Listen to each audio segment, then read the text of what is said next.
دے۔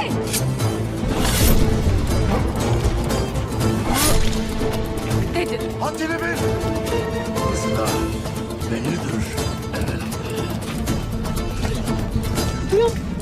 بسم اللہ الرحمن الرحیم۔ السلام علیکم ناظرین۔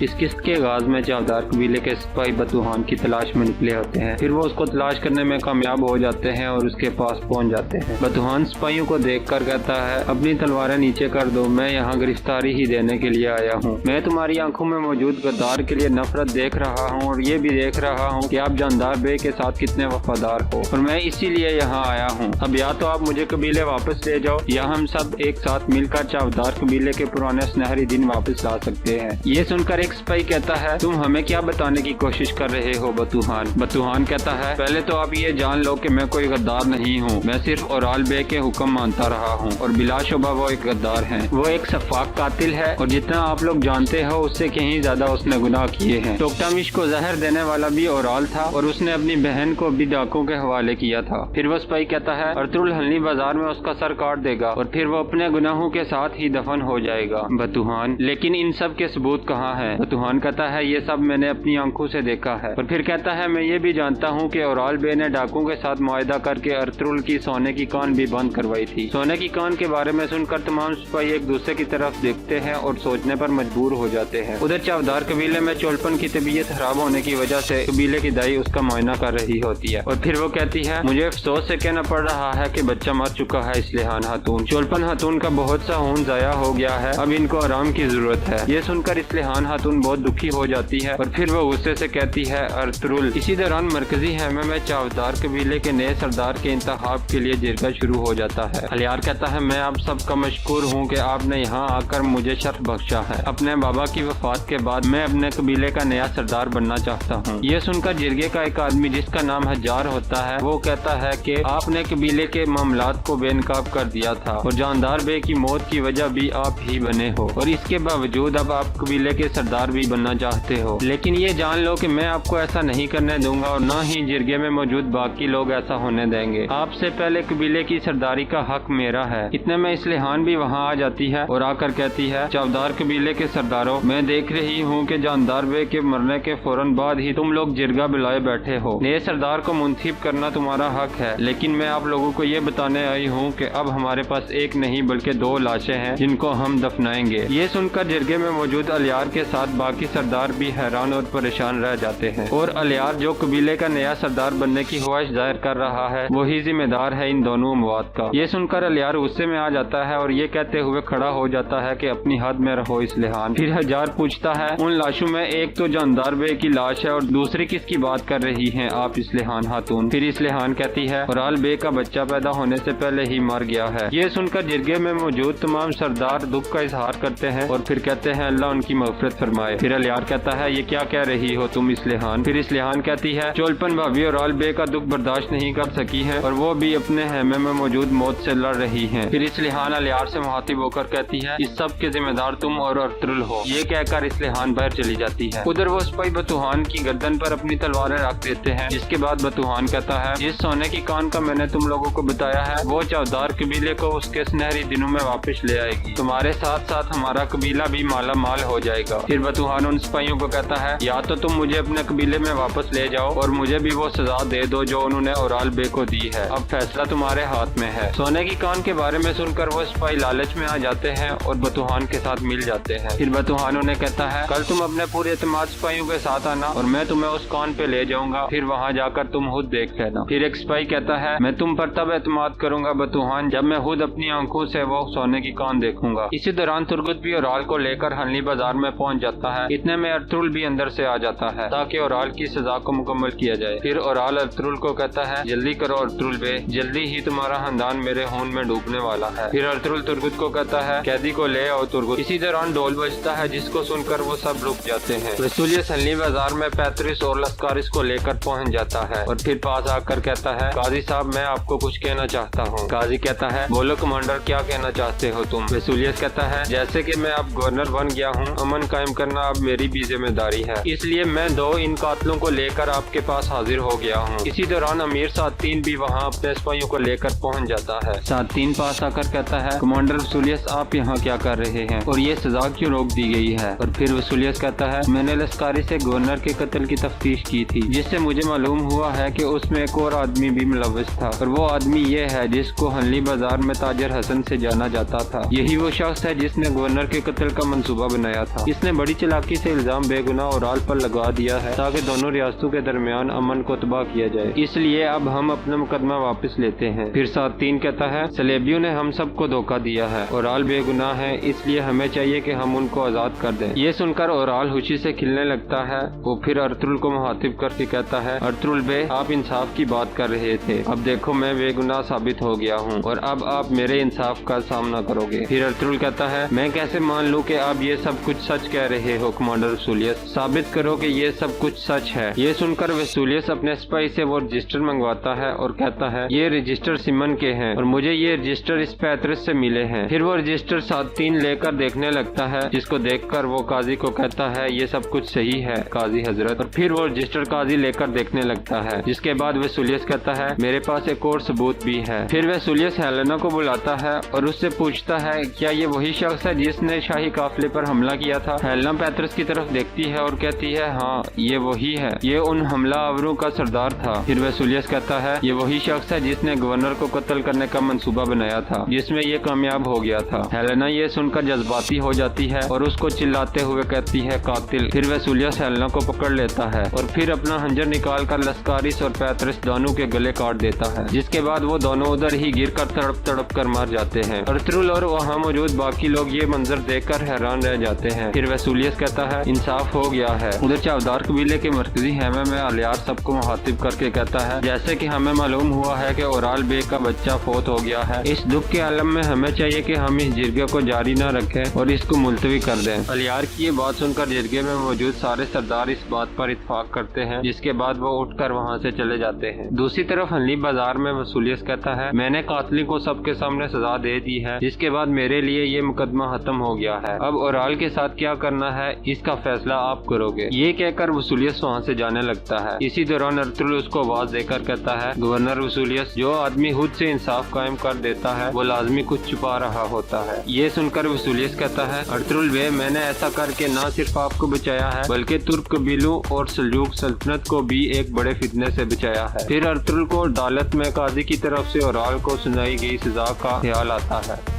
इसके बाद अर्तुगरुल वसूलियस को कहता है, जो मुकदमा आपने खुद से इंसाफ कायम करके बंद कर दिया है वो अब मेरे लिए दोबारा से शुरू हो गया है। इंसाफ तभी कायम होगा जब ये फितना खत्म हो जाएगा। फिर सातीन अर्तुगरुल से मुखातिब होकर कहता है, ये वाज़ेह हो गया है कि गवर्नर के कत्ल का इल्जाम ओराल पर सिर्फ एक बोतान था अर्तुगरुल बे, और कोई भी इसको छुपाने की कोशिश नहीं कर रहा, और इस फितने में हकीकत क्या थी हम सब अब उसके बारे में जान गए हैं, और गैर दानिस्ता तौर पर आप भी इस फितने का साथ दे रहे थे अर्तुगरुल। फिर वसूलियस अर्तुगरुल से मुखातिब होकर कहता है, शुक्र है कि मैं कानून को तुमसे ज्यादा अच्छे तरीके से समझने में कामयाब हुआ हूँ। ये कहकर वसूलियस वहाँ से चला जाता है। आगे एक जगह बमसी खड़ा होता है, जिसको देखकर हेलेना मुस्कुराने लगती है और फिर उसके पास आ जाती है। वसूलियस के जाने के बाद अर्तुगरुल सबसे मुखातिब होकर कहता है, मैंने अभी अपना आखिरी फैसला नहीं सुनाया, तुम्हारा सर अभी भी मेरी तलवार के नीचे है ओराल। ये सुनकर अमीर सातीन कहता है, काजी हजरत, हमारे कवानीन ये बताते हैं कि ऐसी सूरत हाल में सजा को मुलतवी किया जाता है और फैसले पर दोबारा नजरसानी की जाती है। इसके बाद काजी आगे बढ़कर अर्तुगरुल से मुखातिब होकर कहता है, अमीर हजरत सही कह रहे हैं, हमें फैसले पर दोबारा नजरसानी करनी होगी। फिर अर्तुगरुल कहता है, काजी साहब आप ऐसा करके इंसाफ को मुलतवी कर रहे हैं, ये हकीकत नहीं बदली कि ओराल ने मेरे सिपाहियों को शहीद किया था। फिर काजी कहता है, हमने ओराल पे 2 मुकदमे चलाकर फैसला सुनाया था, एक आपके सिपाहियों को शहीद करने का और दूसरा गवर्नर को कत्ल करने का, और अब हमें दोबारा अदालत लगानी होगी जिसमें आपके जंगजुओं के शहीद करने का मुकदमा ओराल पे चलाया जाएगा, लेकिन क्योंकि जुर्म साबित हो चुका है इसलिए मुकदमे का फैसला तब्दील नहीं होगा। फिर ओराल कहता है, इंसाफ अब कायम होगा अर्तुगरुल बे, सब लोग देख लेंगे कि आप झूठे हो। फिर अर्तुगरुल अपने जंगजुओं को इशारा करता है कि मुलजिम को यहाँ से ले जाओ। फिर तुर्गुत और दुआन ओराल को पकड़कर अंदर ले जाते हैं। इसी दौरान हेलेना बमसी से हंसकर बात कर रही होती है तो उसको वसूलियस देख लेता है। फिर वो गुस्से में आ जाता है और हेलेना को आवाज देकर कहता है, इन तुर्कों के ज्यादा करीब न हो हेलेना, ये वो गीदड़ है हैं जो अपने शिकार के साथ खेलते हैं। ये सुनकर बमसी को गुस्सा आ जाता है और वो सूलियस के पास आकर कहता है, कमांडर, हम तुम जैसे नहीं हैं और ना ही हम किसी के साथ खेलते हैं और हम अच्छे तरीके से जानते हैं कि कौन गीदड़ है और कौन शेर। ये देखकर हेलेना भागती हुई उनके दरमियान आ जाती है और कहती है, खत्म करो ये लड़ाई। और फिर वेसूलियस को कहती है, चलो चलें। वेसूलियस बमसी की तरफ देख रहा होता है, जिसके बाद हेलेना उसे कहती है, चलो चलें वेसूलियस, जिसके बाद वो वहाँ से चले जाते हैं। उधर चावदार कबीले में अलियार कुतलुजा को कहता है, हजार की सरदार बनने की ख्वाहिश एक अच्छी अलामत नहीं है। मुझे लगता है कि इसके पीछे सातीन का हाथ है, लेकिन हम किसी को भी अपने कबीले में इंतशार पैदा नहीं करने देंगे कुतलुजा। ये सुनकर कुतलुजा कहता है, मैं अपनी आखिरी सांस तक आपका वफादार रहूंगा अलियार बे। फिर अलियार उसे कहता है, आप फौरन अर्तुगरुल बे की तरफ जाओ और उन्हें सारी सूरत हाल से आगाह करो। दूसरी तरफ अली बाजार में तुर्गुत दोबारा ओराल को उस कमरे में कैद कर देता है। फिर ओराल उन्हें कहता है, देख लेना, मैं यहाँ से आजाद हो जाऊंगा और फिर मैं तुम्हारे पीछे आऊंगा। इसी दौरान हलीमा सुल्तान अर्तुगरुल को कहती है, ये एक मरतबा फिर बच गया है, पता नहीं ये कब मरेगा। फिर हकीम अर्तुग कहते हैं, वो गवर्नर के कत्ल वाले मुकदमे से बरी हुआ है, लेकिन वो हमारे सिपाहियों के शहीद करने वाले मुकदमे से बरी नहीं होगा। फिर अर्तुगरुल कहता है, वसूलियस ने कैसे एक ही रात में उस कमीने पैतरस को ढूंढ लिया और फिर खुद ही उन दोनों को कत्ल कर दिया। ये सुनकर हैमा हनम कहती हैं, तुम्हारे ज़हन में क्या है बेटा? अर्तुगरुल कहता है, मुझे लगता है कि वसूलियस हमारे खिलाफ कोई खेल खेल रहा है और सातीन भी उसके साथ मिल गया है और उन दोनों का असल मकसद ये है कि किसी तरह ओराल को आजाद करवा कर चावदार कबीले का सरदार बनाया जाए। इसी दौरान अंदर सातीन काजी के पास बैठकर उसको कहता है, ये सच है कि ओराल तजारत की हवस में बहुत आगे बढ़ गया था, लेकिन उसने सिर्फ कलीने जलाने का हुक्म दिया था। लेकिन बतूहान जो अभी तक मफरूर है, उसने डाकुओं के साथ मिलकर अर्तुगरुल के जंगजुओं को कत्ल किया था। ये सुनकर काजी कहता है, आप कहना क्या चाहते हैं अमीर सातीन? सातीन कहता है, ये वाज़ेह है कि इस सारे मामले का जिम्मेदार ओराल है, लेकिन फिर भी उसे मौत की सजा देना मुनासिब नहीं होगा। ऐसा करने से दोनों कबीलों के दरमियान मुखालफत पैदा हो जाएगी, जिसके नतीजे में बहुत सी मासूम जानें ज़ाया हो जाएंगी। ये सुनकर काजी उसको कुरान की एक आयत का हवाला देते हुए कहता है, किसी के नुकसान का बदला उसके बराबर का नुकसान है, लेकिन अगर सामने वाला फरीक उसे माफ कर दे और सुलह कर ले तो उसका इनाम अल्लाह उसे देगा। इसलिए ये फैसला हमारे हाथ में नहीं है अमीर हजरत, लेकिन अगर अर्तुगरुल बे चाहें तो अपने शहीद जंगजुओं के खानदान वालों से बात करके उनको किसास या दियत लेने पर राजी कर सकते हैं। अब फैसला उनके हाथ में है। उधर कराचासर किले में दुमरुल और हाचतोरियन उस्ताद पहुंच जाते हैं। हेलेना उन्हें देखकर कहती है, तो आप वो ताजर हैं जो मेरे बाबा की दुकान किराए पर लेना चाहते हैं। हाचतोरियन हेलेना को कहता है, मेरा नाम उस्ताद अलविन है, मैं आपके साथ वफादार रहूंगा और मुझे आपके बाबा के बारे में सुनकर बहुत दुख हुआ। वेसूलियस हाचतोरियन को गौर से देखने के बाद कहता है, तिजारत से पहले तुम क्या करते थे उस्ताद अलविन? मैंने तुम्हें कहीं देखा है। हाचतोरियन कहता है, आपने जरूर मुझे कहीं देखा होगा, मैं पूरी दुनिया में कारोबार करता हूँ। फिर हेलेना कहती है, मुझे खुशी होगी कि आप हमारे किले में तिजारत करें उस्ताद अलविन, लेकिन फैसला करने से पहले मैं आपको अच्छी तरीके से जानना चाहती हूँ। आज मैं बहुत थक गई हूँ। हाचतोरियन कहता है, कोई बात नहीं, मैं कल आ जाऊंगा। फिर दुमरुल और हाचतोरियन उस्ताद वहाँ से चले जाते हैं। उधर चावदार कबीले में एक सिपाही इस्लिहान को आकर बताता है कि ओराल बे गवर्नर के कत्ल से बरी हो गए हैं। ये सुनकर इस्लिहान अलियार के हेमे में चली जाती है और वहाँ जाकर कहती है, ओराल बे गवर्नर के कत्ल से बरी हो गए हैं। अब अर्तुगरुल की मदद से आपका कबीले का सरदार बनने का मंसूबा नाकाम हो गया है। अलियार कहता है, मैंने कभी कबीले का सरदार बनने का मंसूबा नहीं बनाया, गुस्से ने तुम्हें अंधा कर दिया है। गवर्नर के कत्ल से बरी होने के बावजूद उनका फैसला तब्दील नहीं होगा, क्योंकि उन्होंने कई मासूम जंगजुओं का कत्ल भी किया था। इस्लिहान कहती है, ओराल बे ने सिर्फ कलीने जलाने का हुक्म दिया था, उनके जंगजुओं का कत्ल बतूहान ने किया था, इसका फैसला भी हो जाएगा। इसी दौरान बतूहान एक गार में बैठा सिपाही को कह रहा होता है कि ओराल गवर्नर के कत्ल से बरी हो गया है। लानत है सातीन गोपैक पर, वो हर चीज कर सकता है, अब वो ओराल को दूसरे मुकदमों से भी बरी करवा लेगा। सिपाही कहता है, अब हम क्या करेंगे बतूहान? बतूहान कहता है, हमें देखना होगा कि नया सरदार कौन बनेगा, फिर जो जरूरी हुआ हम वो करेंगे, तुम मुझे हर बात से बाखबर रखना। सिपाही कहता है, आप परेशान न हो, हम तैयार हैं, जब आप हमें हुक्म देंगे हम हरकत में आ जाएंगे।